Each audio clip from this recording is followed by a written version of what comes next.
What's going on, guys? Thanks for tuning in to another episode of Niners News here on 49ers Hive. My name is Zach Hernandez, and as always, I am joined by my co-host, Matt Llewellyn, and today we're going to be discussing what the 49ers should do after round one. Matt, now that they've traded up to the third overall pick, that's pretty much all, but certain at least position-wise. But after that, what do they do? How do they address it? They have some other big holes they need to fill. How would you go about doing it? Yeah, the biggest two are going to be in the secondary and in the interior offensive line. So you have aging guys in K1 Williams, who's going to be 30. You have Jason Verrett, who, again, they brought him back. He had a great season last year, but he's going to be 30, and his health has always been an issue. Jaquiski Tartt's coming off of surgery. He's going to be, up there, 30, 31. Jimmy Ward's contract is going to be up. So there's a lot of holes, and these are about the times that you're going to start filling those holes. It's a pretty deep corner draft. It's a pretty deep draft in terms of safety. And I think that there's some interior offensive linemen that you can get in round 2 and round 3 that can project to be starters for you down the road. So beyond the obvious pick at number 3, which is going to be quarterback, you start looking to the future, and it's like, listen, they traded away their next 2 first-round picks. So what these picks going forward are going to be is more depth signings and starters at positions where you can get starters after round 1, which is going to be the secondary and the interior offensive line. I think it's very important that they fill those positions too. You have Trent Williams on the books. You have Mike McGlinchey, at least for this year. You might even draft a swing tackle to see if you can replace Mike McGlinchey eventually. It's just going to depend on what you're looking for. But I think that after quarterback, there's obvious needs for the 49ers in the future. Yeah, totally agree. And I'm really excited because they were able to keep 9 picks still in this year's draft class, even though they moved up to number 3 overall. I think that was a pretty good trade for the 49ers. I know a lot of people are saying they gave up too much. I think ESPN, Stefan was saying that they gave up twice as much as the pick is worth. I mean, I take it with a grain of salt. I don't value ESPN much, but I do think that the 49ers are still in a prime position to completely fill the holes that they have right now on this current roster and add a, really, really talented rookie quarterback. For me, some of these guys that I've been looking at are viable options with their round 2. My question for you, though, before I get into my guys who are at our position, I'd like them to see any chance they trade back into round 1 like we've seen them do time and time again. It seems like they've done it a few times. Would you do that, or do you think the trades are done for this year? The only way that I think that happens is if they trade Jimmy Garoppolo either before the draft or like on draft night. I think that could be a way to get it done. And I think part of them saying Jimmy Garoppolo is not available is to see that if they can coax a little bit more out of Bill Belichick. Like, hey, Bill, we'll give you our 4th round pick or like one of our 5th round picks and Jimmy Garoppolo if you give us 15. Right. Something like that, right? So that could be a way that I could see. Or, Belichick, New England is famous for trading back in the draft. So Belichick trades back into the 20s. And so then they do, Jimmy for a pick in the 20s. I could see that happening. Other than that, I think they need to use these picks to really address the depth issues that they have at certain positions. And I'll address what Stefan posted in the chat with the ESPN thing saying they gave up twice as much as what the pick is worth. Listen, if they hit on this franchise quarterback, nobody's going to care what they gave up. And the picks that they gave up are going to be well worth it to get their guy. So for me, it's just one of those things where it doesn't matter. I mean, you can say that they gave up too much, but if you hit on the right guy, you still have 8 other draft picks other than that guy.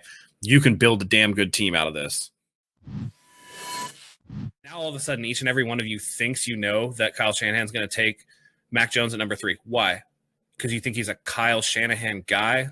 What does that even mean? Because he looks like Kirk Cousins? I mean, it baffles me that people think this, and it's absolutely irresponsible. What they're doing is they're putting out a narrative in the end of March, beginning of April. Oh, Mac Jones is the guy, right? And so if they hit on it, they can look back and be like, you heard it here first. Oh, we called it. And they get those points, right, with the fan base. Oh, they knew. They absolutely knew. Yeah, and look, does anybody remember what the Chiefs gave up to get Patrick Mahomes? I mean, they moved up not as much, not as drastically, but they still moved up. None of these moves are brought into question if it works out, just like you said.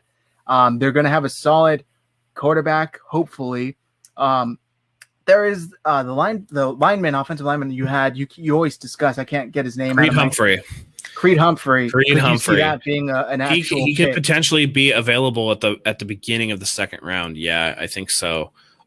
Just because, listen, so if we project the top 3 picks to be quarterbacks, and Atlanta at 4 is going to have a huge thing to kind of go through in terms of what they want to do. Maybe they draft Penei Sewell, maybe they trade out and somebody picks quarterback at 4. But you're talking a lot of the skill guys are going to go. So you're looking at Jalen Waddle, Kyle Pitts, Devontae Smith, Jamar Chase. You're looking at Rashawn Slater probably going. You're looking at J.C. Horn, Caleb Farley. You're looking at Patrick Surtain.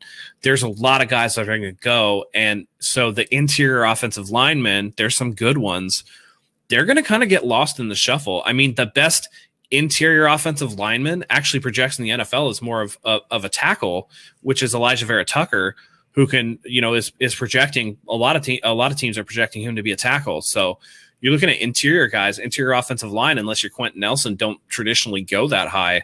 The 49ers could definitely run into one of these players. I mean, they have Alex Mack, but again, Alex Mack is aging, and so they're going to have to address that too. There's a lot of things that they need to do.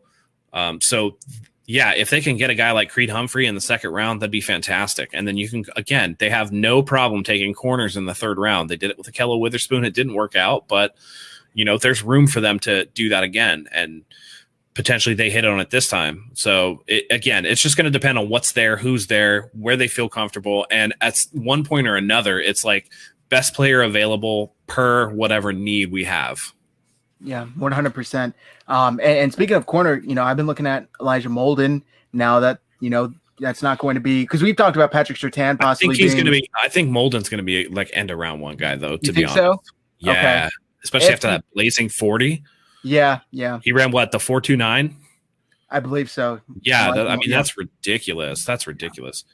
Which, by the way, I still can't believe that Justin Fields ran a 4.41 at 6'3", 225.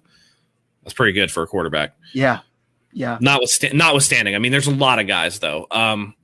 Yeah, and even I hate to say it, but even in round 2 or 3, if they felt comfortable going edge rusher, maybe that could be something that they, as long as we know it's not going to be this pick in the first round. So as long as it's not that, I'm happy. Yep. So I have no problem getting, whatever you believe Samson Ebukam could be, whether or not you believe that D Ford can do anything after. I mean, the team seems to think that he can come back. Maybe they don't. So maybe they don't go edge, but because Ebukam would be the depth signing, right, to put behind D Ford in case he can't go. But yeah, I mean, you're looking at, you need a third wide receiver, you need interior offensive linemen, and you need corners / safeties. I really expect them to make a run at safety. And then maybe round 5, you maybe take a look at a guy like Puka Williams from Kansas, or like one of the running backs that's going to be a late round guy. There's a couple of wide receivers out there from smaller schools that look like they could have promise. So there's a lot of different ways that they can go, but they do have the capital to make it happen. And it's going to be super interesting to see what they do with it. Yeah, I totally agree. And yeah, as far as I agree with the same positions, offensive line, secondary, wide receiver. We saw Kendrick Bourne leave. They signed Muhammad Sanu, as we talked about yesterday. Do they supplement that with maybe a mid or late round pick as well? A guy they tried to develop.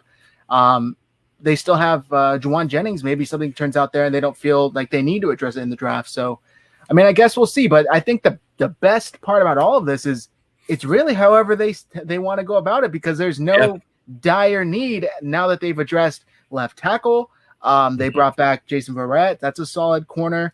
They're likely going to get their quarterback, number 3 overall. So it's really, we talked about this at the end of yesterday's show, how we felt they've gone about this. They've set themselves up in a really good position here to have success and to not be kind of, pressured and have their hand forced into getting a guy they didn't really like just because they really need that position to be filled. So kudos to them. Yeah, absolutely. There are very few teams in the NFL that you can look at and be like, they don't have any holes. Even Kansas City, who was in the Super Bowl, now has an issue at tackle that they need to address. They were able to fulfill their need at guard by signing Joe Thuney, but they definitely still need a tackle long term. There are question marks on that defense that allowed Tom Brady to just kind of carve them up in the Super Bowl. And so, even Tampa Bay, what if, what are you doing in the secondary? What are you doing? The linebacker spot's pretty taken care of, but do they have like fantastic edge rushers? I mean, Shaq Barrett's really good, but beyond that, you know, there are weaknesses on just about every team. So the fact that the 49ers can stand toe to toe with a lot of these rosters, and I know that people were saying they were the fourth best in the division, which was absolutely bananas to me.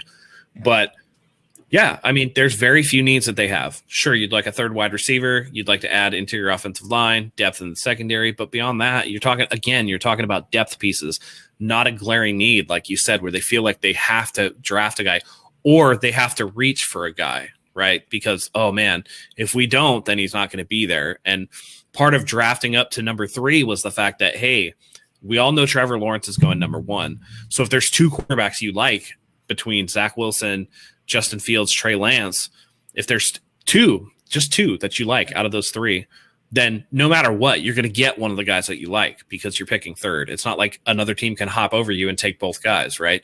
You're going to get one of them. So, yeah, it absolutely is interesting to see where this is going to go. So, yeah, it's a nice feeling to have after this tough season that the 49ers have seemingly done just about everything right this offseason, and that some of these picks are almost luxuries rather than necessity. Yeah, that's a great way to put it. And you guys are going to have to tune in here draft night. We're going to have it live streaming. We're going to cover it all. So make sure you're subscribed. I think that's going to do it for this video, guys. If you like what you see, do us a solid. Hit that subscribe button below. Help us get to 2,000 subscribers. Like this video and drop a comment below. How do you want the 49ers to address their roster after the first round? Go ahead and click the notifications bell so you never miss another new video. Go ahead and pick us like the 49ers are going to pick a quarterback in the draft. Until next time, go Niners. Nice.